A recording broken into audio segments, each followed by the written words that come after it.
बिस्मिल्लाहिर्रहमानिर्रहीम। अस्सलाम वालेकुम नाज़रीन, आप यूट्यूब चैनल देख रहे हैं। मैं इमरान खान हूँ। सबसे पहले जो है वो बड़ी खबर ये है कि पाकिस्तान तहरीक-ए-इंसाफ के कुछ लोगों को रिहा किया गया है जो मिलिट्री कस्टडी में थे और उन पे फ़ौजी अदालतों में मुकदमा चलाए गए थे। खबर ये कह रही है और ISPR की जानिब से बयान जारी किया गया है जिसके मुताबिक सानिया 9 मई की सज़ाओं पर अमल दरामद के दौरान मुजरिमों ने कानूनी हक़ इस्तेमाल करते हुए रहम और माफ़ी की पटिशन्स दायर की। मजमूई तौर पे 67 मुजरिमों ने रहम की पटिशन्स दायर की। ये 105 हैं। 105 में से 67 ने दायर किए, तो इसका मतलब है कि 40 के करीब लोग ऐसे हैं जिन्होंने किसी किस्म की अपील दायर नहीं की है। अच्छा, उन्होंने कहा जी कि बयान के मुताबिक 48 पटिशन्स को कानूनी कार्रवाई के लिए कोर्ट ऑफ अपील में नज़रसानी के लिए अरसाल किया गया। 19 मुजरिमान की पटिशन्स को इंसानी बुनियादों पर कानून के मुताबिक मंजूर किया गया। एक तो जो फौजी अदालतें हैं वही इंसानी हकूक़ के ख़िलाफ़ हैं और उनसे सज़ा देने के बाद फिर इंसानी बुनियादों के ऊपर लोगों को रिहा किया जा रहा है।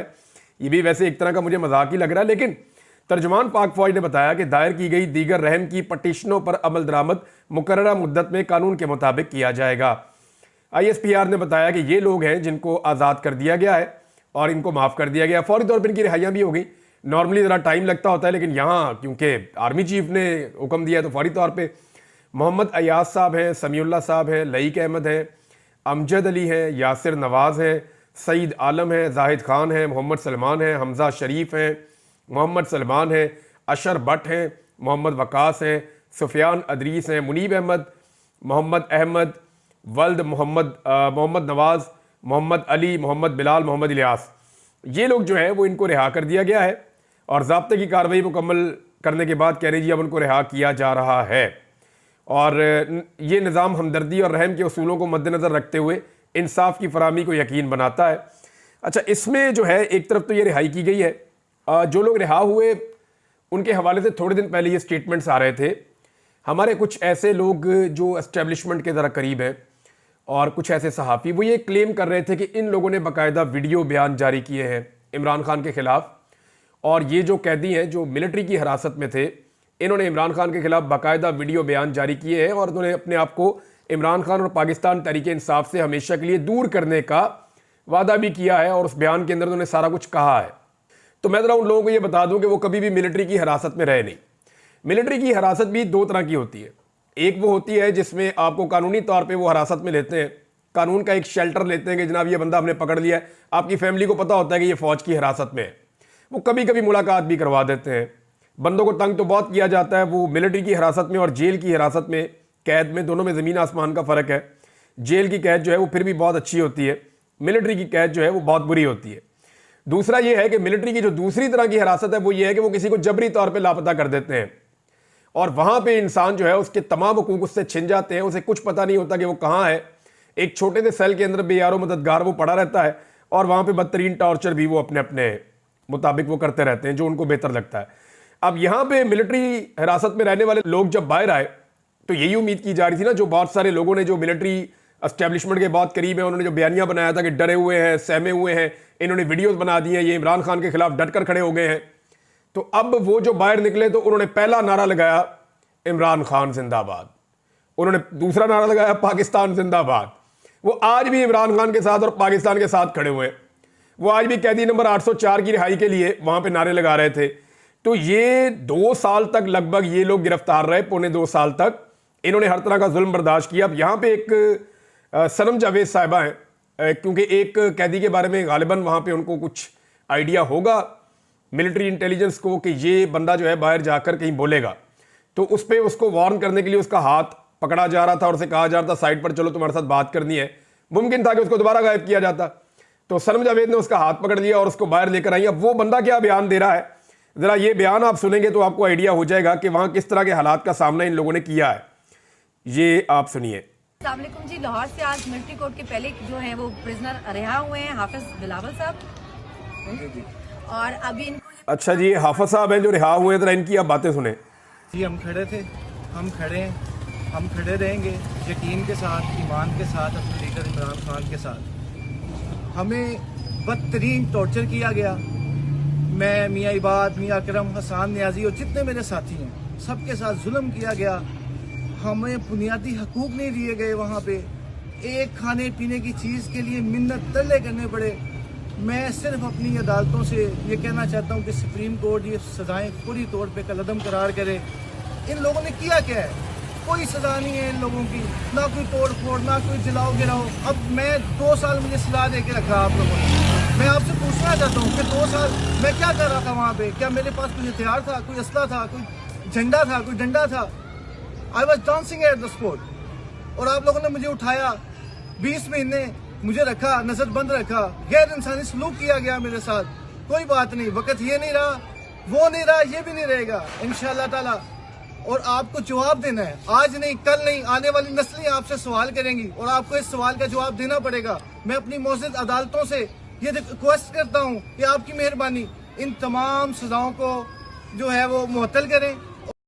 ये तफसीली बयान है, लेकिन आप अंदाज़ा कर लें कि ये है जनाब वो खौफ जो फैलाया गया है नौजवान नस्ल में। ये बंदा 20 महीने मिलिट्री कस्टडी में रहकर आया और आकर वो क्या बता रहा है कि जनाब खाना पीना नहीं मिलता था, तंग करते थे, टॉर्चर करते थे, परेशान करते थे, बहुत जुल्म हमारे ऊपर किया गया फौजी हिरासत के अंदर, और ये किस बात की हमें सज़ा दी गई? हमने तो कुछ किया ही नहीं। और अदालतों से वो अपील कर रहा है कि जनाब ये मामला ख़त्म करें, ये ड्रामा पाकिस्तान में नहीं होना चाहिए। तो एक तो जो लोग बाहर निकले वो फिर इमरान खान के नारे लगा रहे हैं, तो जो खौफ फैलाने का एक बड़ा तासुर बनाया जाता था वो नहीं है। मैंने आपको पिछले वीलॉग में कहा कि CBMs होंगे। CBMs का मतलब होता है confidence building measures. Imran Khan साहब ने कहा जाओ उनको बोलो जो मेरे मुतालबात हैं उनके ऊपर काम करें, फिर मैं देखता हूं क्या करना है। यानी ये वो आदमी है जिसको पकड़ के पाकिस्तान की एस्टेब्लिशमेंट ने जिस वक्त जेल में डाला तो उन्हें ऐसा लगता था कि ये माफिया मांगेगा। मुझे अल्लाह रब्बुल इज़्ज़त पे इतना भरोसा है, और ये वाला जो सारा वाकया देखने के बाद, यानी मेरा रब कितना बड़ा है कि मैं उस वक्त कैद में था, मुझे बांधा हुआ था, मेरी आंखों को भी बांधा हुआ था, मेरे हाथों को ऐसे कुर्सी के पीछे यूं बांधा हुआ था, और मुझे एक ऑफिसर बड़ी रऊनत के साथ पूछ रहा था कि इमरान खान कब तक टूट जाएगा। तो तब मैंने उन लोगों को यह बात बताई थी कि आपके पास 15 दिन है, आप कर लें उसके साथ जो आपने मामला करना है। वो फिर बाहर नहीं आएगा, आपके पास प्लान नहीं है उसको बाहर निकालने का, कैसे आप निकालेंगे बाहर? यानी मैं उनके साथ लंबी डिस्कशन में गया था, मैंने उनको ये कहा था कि वो अपनी कैद का गुलाम बन जाएगा, फिर आपके पास बाहर निकालने का क्या प्लान है? तो आज ये उसको बाहर निकालना चाहते हैं, वो बाहर नहीं निकलता। वो ये कहता है कि मैं अपने तरीके से बाहर निकलूंगा, इज्जत के साथ बाहर निकलूंगा, जैसे सर उठाकर मैं अंदर गया था उसी तरह सर उठाकर मैं बाहर आऊंगा। जेल का छोटा दरवाजा मैंने आपको कहा था बड़े लंबे अरसे से खुला हुआ है, जिससे निकलकर इमरान खान के पास एक दफा मौका था पाकिस्तान से बाहर जाने का भी।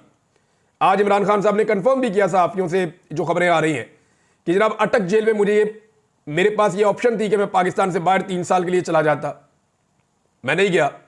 वो कह रहे हैं, अभी मुझे कह रहे हैं कि हाउस अरेस्ट हो जाओ, लेकिन पहले मेरे सारे कारकुनों को छोड़ो फिर मेरी बात होगी। और ये इमरान खान साहब जो कह रहे हैं ना, ये कारकुन इनको छोड़ने पड़ जाने हैं, क्योंकि सैकड़ों की तादाद में कारकुन छोड़े जा रहे हैं। अभी भी जो है वो चंद हजार कारकुन जो है वो जेलों में मौजूद हैं, लेकिन जिस हिसाब से ये छूट रहे हैं, आने वाले 1-1.5 हफ्ते के अंदर पाकिस्तान तहरीक इंसाफ के सारे कारकुन छूट सकते हैं। लेकिन जरूरी यह है कि जो 4-5 बड़े अहम लोग लाहौर में कैद हैं, जिनमें शाह महमूद कुरैशी हैं, यास्मीन राशिद साहबा हैं, उमर चीमा साहब हैं, मियां महमूद रशीद साहब बीमार हैं, अभी हाल ही में लेकर जाना पड़ा उन्हें अस्पताल के अंदर कार्डियोलॉजी में, एजाज चौधरी साहब वो भी बीमार हैं। इन लोगों को छोड़ना बहुत जरूरी है। जब तक ये लोग नहीं छूटेंगे, इमरान खान साहब ने बाहर कोई नहीं आना, और निजाम अब उनका तरला मिन्नतें कर रहा है। जिस आदमी को गिरफ्तार करने के लिए पूरा निजाम तरसा हुआ था, इधर से पुलिस, उधर से पुलिस, इधर से ये, इधर से ये, वो उस वक्त भी हंसता था कि यार मुझे गिरफ्तार करना चाहते हैं, क्या करना है तुमने, क्यों मुझे गिरफ्तार करना है? अब उसको गिरफ्तार कर लिया तो अब छोड़ा नहीं जा रहा, यानी अब छोड़ना चाहते हैं, समझ नहीं आ रही है छड़िए किस तरह, क्योंकि इमरान खान को छोड़ेंगे तो पाकिस्तान उसके साथ चलना शुरू कर देगा। अब पाकिस्तान जिसके साथ चलेगा वही पाकिस्तान को चलाएगा। तो ये इमरान खान के बाद ये सहूलत आ चुकी है, military courts are not courts, ये फौजी अदालतें होती ही नहीं है। इसके ऊपर जो रद्द-ए-अमल आया ना पाकिस्तान तहरीक इंसाफ का, वो बड़ा मेरे ख्याल में काबिल तारीफ है। बैरिस्टर गौहर के ऊपर आप लोग तनकीद करते हैं, उनका अपना एक मिजाज है, लेकिन यहां पे जो उनका बड़ा कानूनी मौक़िफ़ है उसकी जितनी तारीफ करें आप उतनी कम है। उमर अयूब साहब ने बात की, अपोजिशन लीडर, उन्होंने कहा मैं कोर्ट को ही नहीं मानता तो मैं उसके फैसले को क्यों मानूं, ये सजा ही गलत है तो माफी कौन सी ठीक है। उन्होंने कहा जी ये तो बंदे की सजा ही गलत है, ये बाकी सारों को भी छोड़ देना चाहिए। जब सजा ही गलत है, कस्टडी गलत है, फैसला ही गलत है, तो फिर उसके बाद माफी वाला कौन सा जो है वो कारनामा हुआ है। अब इस पर बैरिस्टर गौहर ने कहा कि सानिया 9 मई के 19 मुजरिमान की सजाएं माफ करने के ऐलान पर रद्द-ए-अमल देते हुए बैरिस्टर गौहर ने कहा कि 19 लोगों के लिए माफी का ऐलान बड़ी पेशरफ्त नहीं है। बुनियादी तौर पे 67 लोग थे, 19 को माफी मिली, जबकि 48 ने अपीलें फाइल की हैं।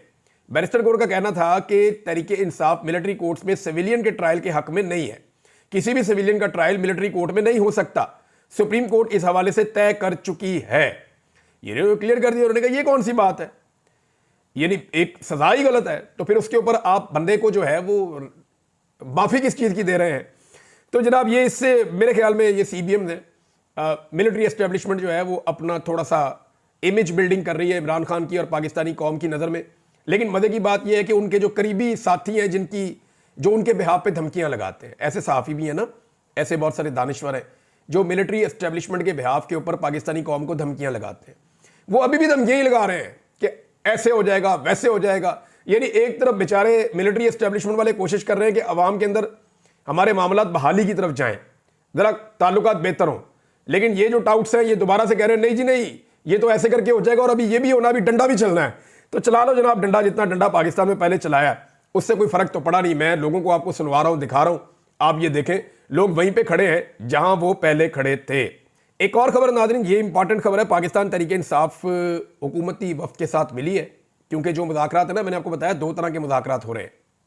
एक मुज़ाकरात हो रहे हैं बैकडोर, ये मुज़ाकरात खुफिया हो रहे हैं, इसमें इमरान खान साहब भी इन्वॉल्व हैं, कभी कभी अडयाला के दरवाजे खुलते हैं और वहां पे लोग भी जाते हैं मिलने के लिए। दूसरे मुज़ाकरात हो रहे हैं ऐलानिया, जहां पे पाकिस्तान तहरीक इंसाफ के लोग और उनके इत्तेहादी हुकूमती इत्तेहादियों के साथ जाकर बैठते हैं। यहां पे तो इरफान सिद्दीकी साहब ने बड़ा खुलकर बेबसी का इजहार भी कर दिया कि जी हमें तो पर्ची आनी है, हमें तो जनाब अचानक पता चलना है कि ये मुज़ाकरात है, इन पे इत्तफाक कर लो और हमें इत्तफाक करना पड़ जाएगा। सिंपल अगर मैं करूँ उनकी बात का तो वो यही कह रहे हैं कि जनाब हमें तो ऑर्डर आना है, नवाज शरीफ के पास ऑर्डर पहुंचना है कि नवाज शरीफ साहब ये कर दें फौरन, जरदारी के पास ऑर्डर पहुंचना है अपनी पार्टी से को ये कर दो फौरन, और इन्होंने फौरी तौर पे बड़ा वाला ब्रश पकड़ के पॉलिश करते हुए वो हुक्म पूरा कर देना है। मामला तय होना है इमरान खान साहब के साथ। अब वहां पे तय क्या होना है कि कितने अरसे तक इस हुकूमत को बचाया जा सकता है, कितने अरसे तक इस निज़ाम को चलाया जा सकता है। जिन लोगों ने ये सारा कुछ पाकिस्तान में किया है, जुल्म और बर्बरियत की है, इमरान खान साहब क्या उनके खिलाफ एक्शन लेंगे या आम माफी का ऐलान करेंगे। अब देखिए इमरान खान अपने मामलात में तो आम माफी का ऐलान कर सकते हैं, अरशद शरीफ के मामले में नहीं कर सकते। जो 26 नवंबर को कत्लेआम हुआ उसके ऊपर वो कैसे आम माफी का ऐलान कर सकते हैं। तो बहुत सारी ऐसी चीजें जहां पे इमरान खान साहब को एक स्टैंड लेना पड़ेगा, स्पेशली उन्हें ये जो जुडिशल कमीशन वो मांग रहे हैं ये तो हुकूमत को उन्हें देना पड़ेगा। अब पाकिस्तान तहरीक इंसाफ ने 2 मुतालबात सामने रखे, मुतालबात वही है जो इमरान खान साहब ने कहे थे। जेल में बैठ के वो आदमी इनके दिमागों के साथ खेल रहा है कि जनाब जितने बेगुनाह कैदी हैं, अंडर ट्रायल कैदी हैं, कानून के मुताबिक उनको रिहाई दी जाए। और दूसरा 9 मई और 26 नवंबर जो है उसके ऊपर जिसपे बयानिए खड़े किए जाते हैं दोनों तरफ से, इन दोनों के ऊपर जुडिशल कमीशन बनाया जाए ताकि दूध का दूध और पानी का पानी हो जाए। अब यही 2 मुतालबात उन्होंने दिए।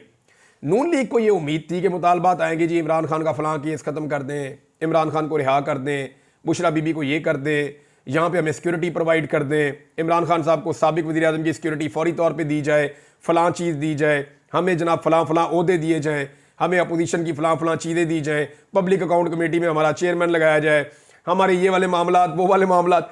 उन्हें लगा कि जैसे हम मांगते हैं जब भी कभी बैठते हैं ज़ाती नौइयत की चीज़ें, तो इमरान खान की पार्टी आएगी वो भी वही मांगेगी। इमरान खान साहब ने सख्ती से कहा ये 2 चीज़ें जाके उनको दे दो, यही हमारे 2 मुतालबात हैं सिंपल, और 31 जनवरी तक का आपके पास टाइम है। और वो टाइम भी बड़ी समझदारी से पाकिस्तान तहरीक इंसाफ ने एक हिकमत अमली के तहत दिया।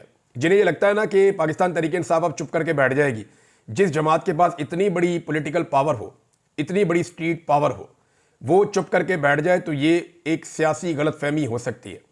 क्योंकि इमरान खान साहब जो है वो सारी ज़िंदगी इस लेवल की पॉपुलैरिटी तक नहीं पहुंचे थे। जब उन्हें इस लेवल की पॉपुलैरिटी मिल गई है तो क्या वो अब घर बैठे रहेंगे और सिर्फ इलेक्शन लड़के इक्तदार में आना पसंद करेंगे?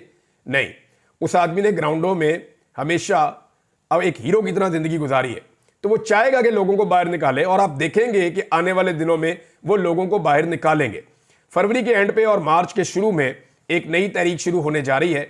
अगर ये मामला किसी मंतकी अंजाम तक ना पहुंचे तो, और अगर ये मामला किसी मंतकी अंजाम तक पहुंच भी गए फिर भी बड़े बड़े जलसे आप फरवरी और मार्च में होते हुए देखेंगे, और आप जल्दी पाकिस्तान को एक नए इलेक्शन की तरफ जाते हुए भी देखेंगे। इंटरनेशनल प्रेशर इतना बढ़ गया है कि एस्टेब्लिशमेंट इमरान खान को फौरन छोड़ना चाहती है, लेकिन फौरी तौर पे मामला तय नहीं हो रहे। अब इमरान खान साहब की हर शराइत वो मान रहे हैं। इमरान खान साहब कहते हैं वर्कर छोड़ो तो धड़ाधड़ वर्कर छूट रहे हैं।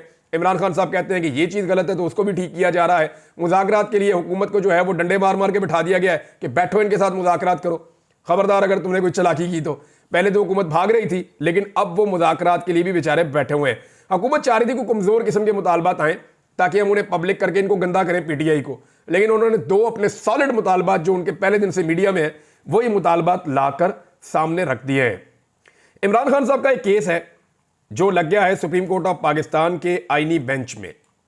देखें, ये इंपॉर्टेंट मामला है। इमरान खान साहब की एक पटिशन है, एक दरखास्त है, सुप्रीम कोर्ट ऑफ पाकिस्तान में गई हुई है आम इंतखाबात में धांधली से मुताल्लिक। काजी फायद ईसा के दौर में तो सुनी नहीं गई, अब एक आईनी बेंच बन गया है। हुकूमत यह चाहती है कि धांधलियों के मामले के अंदर कुछ भी करके बांध ले और जितना टाइम घसीट सकती है हुकूमत का घसीट ले। तो उसके लिए जो उनका अपना आईनी बेंच है उसके अंदर इस मामले को लगाया जा रहा है। अब ये आईनी बेंच के अंदर क्या इमरान खान साहब मानेंगे, पटिशनर खुद मानेगा कि ये बेंच इस केस को सुने? मेरे ख्याल में वो लोग एतराज दायर करेंगे और उन्हें एतराज दायर करना चाहिए। उसकी वजह यह है कि जो आईनी बेंच है वो खुद तब तक मुतनाज़ है जब तक कि 26वीं आईनी तरमीम के ऊपर फैसला नहीं हो जाता। 26वीं आईनी तरमीम के ऊपर दर्जनों जो है वो दरखास्तें आ चुकी हैं और इतनी ज़्यादा दरखास्तों को अभी तक सुना नहीं जा रहा।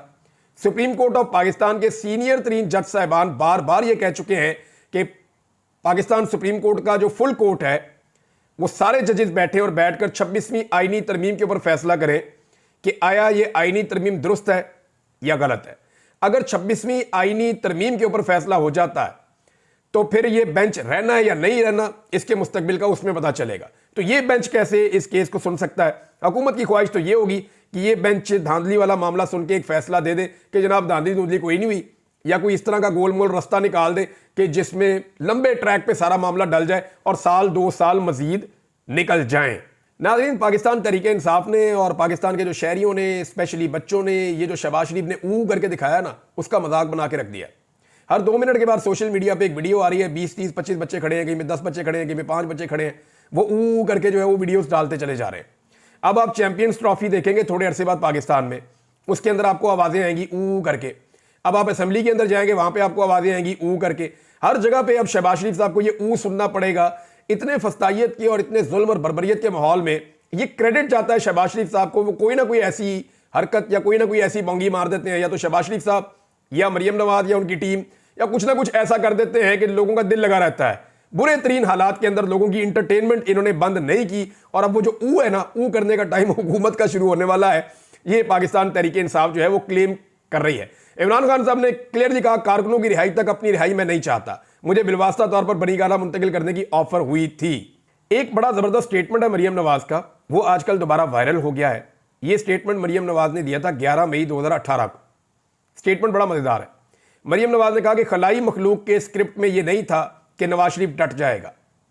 उस वक्त तो उन्होंने इस तरह से कहा ना कि खलाई मखलूक के स्क्रिप्ट में उन्होंने पूरा स्क्रिप्ट लिखा, नवाज शरीफ को ये कर देंगे, वो कर देंगे, ऐसे कर देंगे, फारग कर देंगे, लेकिन नवाज शरीफ डट गया, उनके स्क्रिप्ट में ये नहीं था।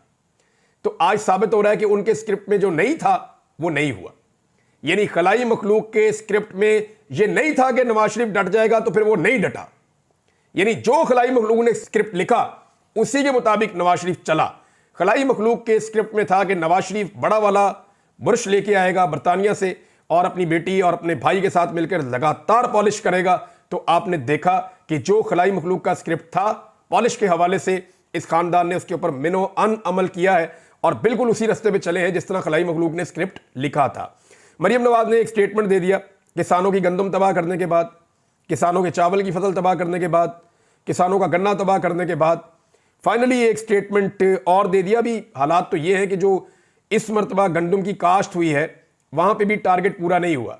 लगभग 20 से 25% काश्त कम ज़मीन के ऊपर हुई है और ये जो कम काश्त हुई है ना, इसका नुकसान आपको आने वाले वक्त में भी पता चलेगा। और ये कम काश्त होने की वजह यह है कि किसान को कीमत नहीं मिली उसकी गंदम की। तो मरियम का दावा सुने आप, मुस्लिम लीग नून की हुकूमत जब भी आती है काश्तकार खुशहाल होता है, किसान से किया हर वादा पूरा करेंगे।